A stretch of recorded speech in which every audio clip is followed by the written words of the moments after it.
Bienvenue dans cette nouvelle vidéo de Lexical Info. 25 ans après les bombardements de l'OTAN sur la Yougoslavie, les Serbes attendent-ils leur revanche? N'oubliez pas de vous abonner juste en bas de cette vidéo. Belgrade, 24 mars 1999, l'OTAN lançait ses premières attaques sur ce qu'on appelait encore la Yougoslavie. L'Alliance entendait mettre fin à la répression des Kosovars albanais, menée par le dirigeant Slobodan Milosevic. 25 ans plus tard, le souvenir de ces bombardements est toujours bien présent au sein de la société serbe. De plus, dans une Serbie peuplée en majorité de Slaves orthodoxes, le conflit en Ukraine a ravivé le sentiment anti-occidental. Reportage de Louis Seyé à Belgrade dans Transversal sur la première. Pendant 2 mois et demi, l'OTAN a bombardé des cibles militaires, mais les frappes ont fait aussi des centaines de morts côté civil. Des frappes qui entraînent la colère des Serbes contre l'Occident.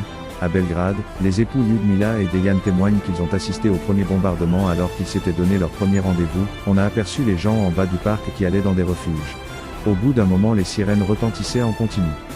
Ljudmila et Dejan, actifs dans la scène culturelle de Belgrade, étaient opposés au régime nationaliste en place. C'était vraiment la pire des solutions de nous bombarder, dit-elle. Tandis que Dejan dénonce, on était contre tout ce que faisait ce régime, avec cette police qui persécute. Et puis les bombardements commencent et vous vous trouvez dans cette situation douloureuse. C'est nous les civils qui sommes bombardés, ce n'est pas normal. Les gens étaient en colère contre l'Occident parce que l'on ne le méritait pas. Pendant 11 semaines, l'opération Force Alliée, menée sans mandat du Conseil de sécurité de l'ONU, procède à plus de 10 000 bombardements sur la Serbie, le Kosovo et le Monténégro. 25 ans après ces frappes sont toujours un traumatisme pour la société serbe, raconte Louis Seyé. Aujourd'hui, sous la présidence Vučić, le souvenir est évoqué presque quotidiennement dans les médias serbes. En Serbie, le bilan des victimes n'a jamais été établi officiellement mais est estimé entre 500, essentiellement des Kosovars albanais selon l'ONG.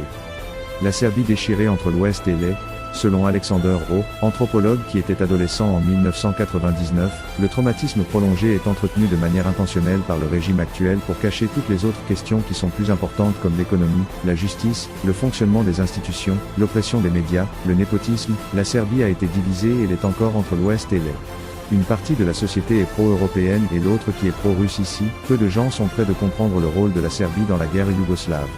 Merci pour votre aimable attention et n'oubliez pas d'activer la cloche de notification. Merci.